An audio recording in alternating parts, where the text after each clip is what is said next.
Sebelum melanjutkan, jangan lupa subscribe dulu, terima kasih. Bab 458 Membunuh Putra Mahkota. Senyuman cemerlang tersungging di wajah Wu Ningxu saat mendengar kata-kata Jiang Chen.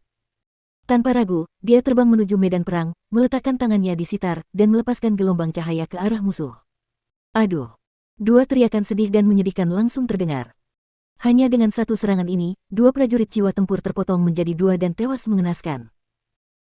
Seperti iblis yang baru saja turun ke medan perang, Wu Ningxu memetik senar pada sitarnya, mengubah gelombang suara yang mengerikan menjadi bilah tajam yang tak terhitung jumlahnya yang mendatangkan malapetaka, menyebabkan jeritan darah terus terdengar dari mereka yang berasal dari dinasti martial Shen.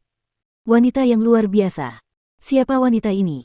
Dia tidak hanya kuat, dia juga memiliki wajah yang cantik. Dilihat dari bentuk tubuhnya saja, dia setara dengan Yang Chengyu. Jiang Chen benar-benar pria yang beruntung. Tentu saja, hanya gadis-gadis dengan kecantikan tiada taraf yang bisa menandingi seorang jenius seperti Jiang Chen. Gadis ini sangat tangguh, dia saja sudah cukup untuk menimbulkan kekacauan di antara musuh. Orang-orang lain yang datang untuk membantu juga sangat kuat. Akhirnya kita memiliki posisi yang menguntungkan. Haha, sempurna. Ini dia bala bantuan kita yang kuat. Saudara-saudara, ayo kita bunuh semua yang kita bisa. Titik. Kedatangan Wu Ningxu dan keluarga Nangong merupakan pukulan berat bagi pasukan dinasti bela diri suci, karena mereka telah menyebabkan banyak korban hanya dengan ikut serta dalam pertempuran. Lebih jauh lagi, agresivitas dan kekuatan tempur mereka yang tangguh tidak diragukan lagi akan membangkitkan semangat mereka yang berada di pihak Sekte Hitam.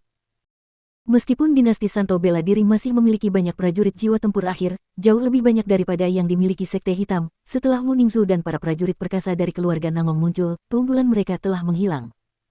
Awalnya, kekuatan tingkat tinggi dinasti martial Shen adalah kaisar ketiga dan yang lainnya yang dibunuh oleh Jiang Chen. Para prajurit jiwa tempur akhir yang tersisa ini hanyalah beberapa prajurit jiwa tempur akhir biasa. Dibandingkan dengan Nangong Yunfan, Nangong Yunzeng, tukang daging 1000 tangan Tui, kesenjangan di antara mereka menjadi jelas. Dengan Wu Ningxu yang tak terhentikan, kecuali seorang prajurit raja tempur dapat melawannya secara pribadi, dia seperti seekor singa betina di tengah kawanan domba, tidak ada seorang pun yang mampu menghentikannya. Faktanya, benua selatan tidak dalam keadaan damai sekarang. Konflik antara Istana Sungai Mendalam dan Istana Raja Iblis telah memanas, dan perang telah meletus di antara mereka. Sebagai gadis suci Istana Sungai Mendalam, Wu Ningxu telah melakukan perjalanan sejauh ini ke benua timur pada saat kritis ini, dan satu-satunya alasannya adalah karena pria yang telah membuka cadarnya. Mengenai keluarga Nangong, tidak lama setelah Jiang Chen pergi, Nangong Yunzeng telah mengambil inisiatif untuk kembali ke keluarga, membawa akhir yang sempurna untuk urusan internal.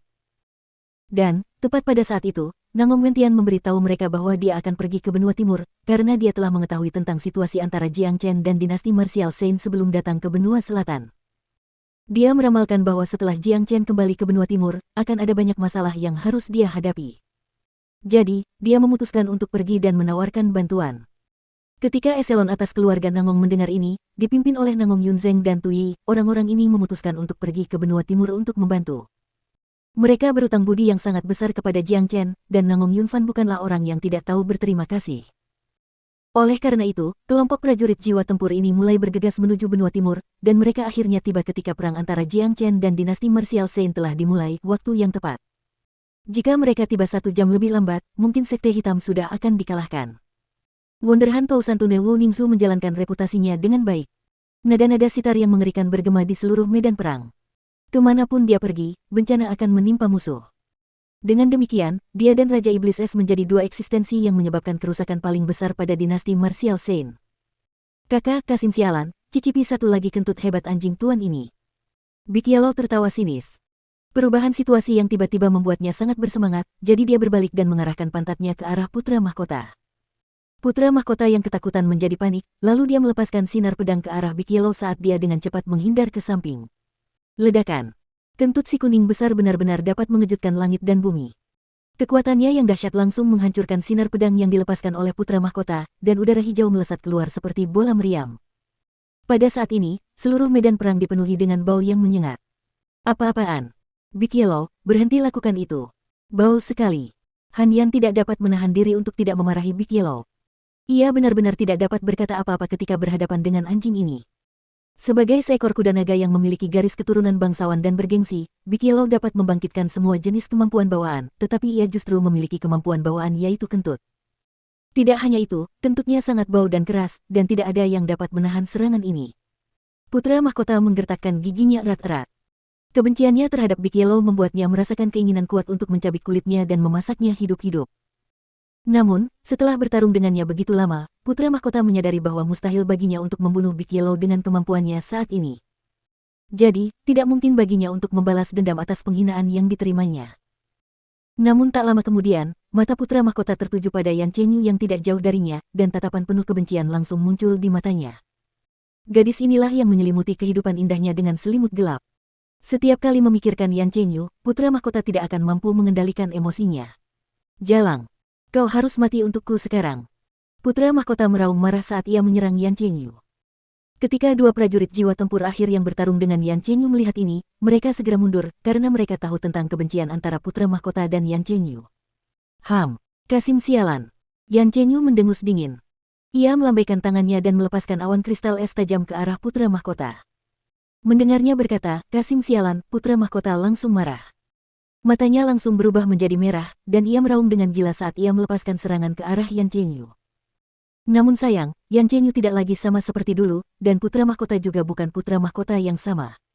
Dengan kemampuannya saat ini, ia paling tidak setara dengan Yan Chenyu. Jadi, membunuhnya dan membalaskan dendam Putra Mahkota kecil hanyalah peluang yang sangat kecil. Pertarungan itu langsung menarik perhatian Wu Ningzu. Matanya yang indah menatap Yan Chenyu, dan dia tidak bisa menahan rasa kagum. Gadis muda yang cantik sekali. Sepertinya dia adalah Yan Chenyu yang disebutkan oleh Nangong Wentian. Wu Ningzu bergumam pada dirinya sendiri. Ia mulai menilai Yan Chenyu, lalu akhirnya menganggukkan kepalanya. Ia memiliki fisik ajaib yang memungkinkannya untuk melawan para pejuang jiwa tempur akhir dengan basis kultivasi jiwa tempur menengah. Setiap bagian tubuhnya menggambarkan aura kecantikan alami, tidak heran si bajingan kecil itu jatuh cinta padanya. Mungkin hanya gadis seperti ini yang cocok untuk si bajingan kecil itu. Itulah kesan pertama Wu Ningzu terhadap Yan Chenyu. Bagi seorang gadis, terutama yang sangat sombong, tidak mudah untuk memuji gadis lain. Adik Yu, biar aku bantu. Wu Ningzu bergerak dan tiba di samping Yan Chenyu. Dia menunjukkan senyum yang mempesona kepada Yan Chenyu dan berkata, namaku Wu Ningzu, teman Jiang Chen. Yan Chenyu menatap Wu Ningzu, tetapi tidak mengatakan apapun. Kedua gadis itu saling memahami saat mereka melancarkan serangan ke arah Putra Mahkota. Terkepung oleh es. Sitar fantasi seribu nada. Yan Chenyu dan Wu Ningzu berteriak bersamaan saat mereka melepaskan serangan masing-masing. Serangan Wu Ningzu lebih cepat. Nada dari sitarnya berubah menjadi cahaya warna-warni saat terbang menuju Putra Mahkota. Putra Mahkota sangat marah.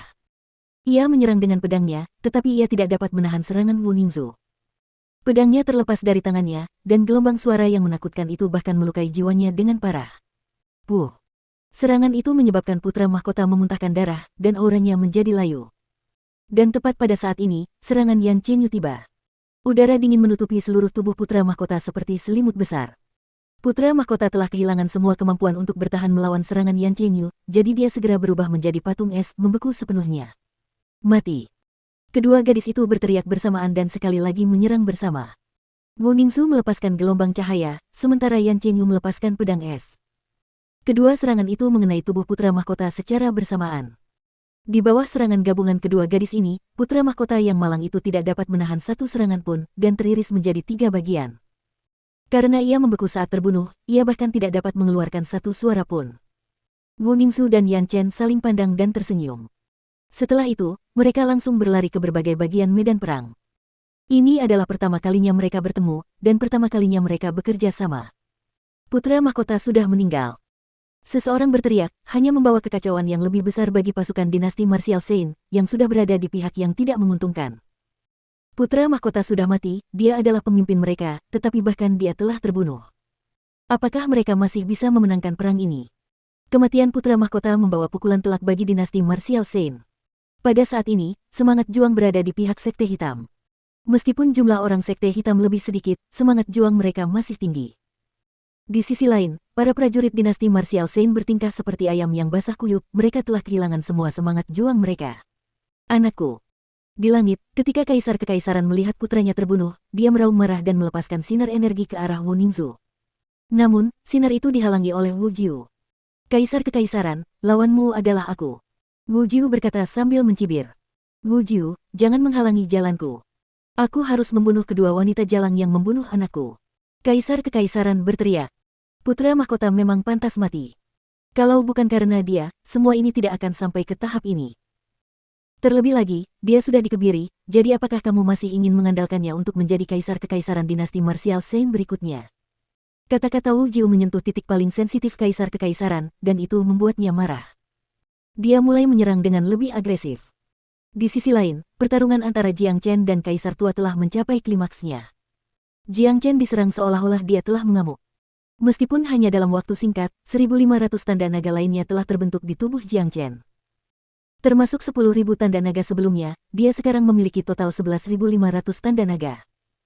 Selama dia mencapai 15.000 tanda naga, Jiang Chen akan mampu menerobos ke alam jiwa tempur akhir. Jiang Chen terus menekan tanda naga yang baru terbentuk saat ia bertarung. Karena keterampilan transformasi naga hampir berkembang, ia ingin meminjam tekanan dari kaisar tua untuk merangsang potensinya ke tingkat yang maksimal. Jiang Chen tahu bahwa ada seorang prajurit raja tempur kelas 2 yang tersembunyi di balik dinasti martial Shen, jadi ia tahu ia harus meraih setiap kesempatan yang dapat membuatnya maju lebih jauh.